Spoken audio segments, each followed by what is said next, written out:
Okay, masophule lo mbuzo. Siwuqhaqhe siwuphendule. Ndizowuphendula ke lo mbuzo njengekholwa. Mandisithi kholwa njengomntu ecaweni. Andifuni ke ngoku ukuwuphendula lo mbuzo ndiwuphendule ongathi ndingumntu ozenza uYesu, andinguyanga uYesu. So lo mbuzo ndizawuphendula njengekholwa kodwa njengomntu okhonzayo. Uyavela lo mbuzo lo kakhulu, uyabusela notywala. Ndiyathanda ubuza lo mbuzo kubuzwa mna. Sibongizeni okanye Prince, uyabusela utywala? Ngumbuzo endiwufumanayo kakhulu lowo. Impendulo yam nguewe, ndiyabusela kwaye futhi ndiyabuthanda.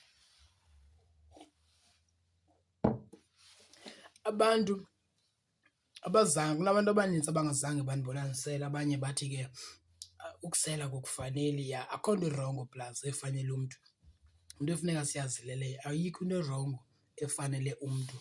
So akho nto sizawuthi wena yazi ukuba lisela kuyakufanela. Akho nto irongo efanele umntu. So ukusela utywala akukho umntu okumfanele, ngaphandle umntu usesele watsho ke ngoku wabonakala.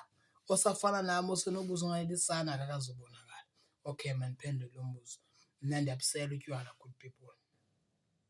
Ndibusela kodwa ndibuselela embekweni. Ndiyabuthenga ndihlale nabo endlini ndizifihle nditsho ndibusele kakuhle. Why? Because ngecawe ndiyavuka ndinxibe isambatho ndihambe ndiye ecaweni. Ngocawe ndiyavuka ndinxibe isambatho ndihambe ndiye ecaweni ndiyokuthandaza. Ke ngoku andifuni ke ngoku into yobana ngaba abantu aba abangakhonzi bathi xa bendibona ndidakiwe ndiphethe ibhiya ndityantyaza ngoMgqibelo ngocawe ndithi bathi baboneni la makholwa. Kaloku xa ungumntu okhonzayo ufana nesibane esibekwe phezu kwetafile. Ide yatsho neBhayibhile into yobana ngaba ufana nesibane esibekwe phezu kwetafile. Ngamanye amagama yonke into ozawuthi uyenze erongo abantu bazayimakisha. So ke ngoku for the fact that kuthiwa ayindifanele kuthiwa kutsho ukuthi irongo, so ndiyenzele endlini. Ndiyabuthenga ndibusele endlini ndiqabele ibhedi ndilale. Andibuthengi ndiqayise uba ndiboneni nam mfeke ndityantyaza ngigcwele indlela, ndiboneni nam ndiyasela. Andibuseli kanjalo, andibuseli olo hlobo. Ewe ndandibuselile olo hlobo kuqala, but ke ngoku ndabekwa phantsi ngabefundisi endihambe ndidibana nabo. Ndabekwa phantsi ngabantu endikhonza nabo le ndlela uhamba ngayo iyalahleka. Nanje ke ngomntu olikholwa funeka umnyamekele ukumva uhayi.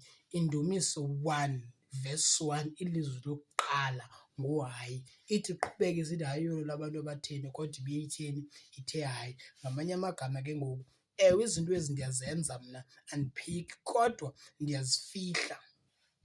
Uba ke uke wahlala endaweni enamakhaladi, amakhaladi ke awafihli izinto, amaqhayiya awafihli makhuba kulinywa. Uye uthi xa bebekubonile uba uke wanxiba isambatho wahamba wanxiba kwanje uba unxibe laa nto yecawa. Ndibizwa pastor, abantu apha bandibiza pastor kule ndawo endihlala kuyo, ndibizwa pastor. Imagine ke ngoku xa bezandibona upastor, nangu uphethe utywala, nangu uyantywantya. Kaloku funeka izinto ndizenze ngoku ngendlela ephucukile noko. So andazi ke good people noba ndikuphendule kakuhle na, kodwa kona ukubusela ndiyabusela andali. Because ke andizuzenza umntu endingenguye, ukubusela ndiyabusela. Liyeza ixesha nelixa endizawuthi ngoku ndibiyeke totally. Liyeza ixesha but alikafiki.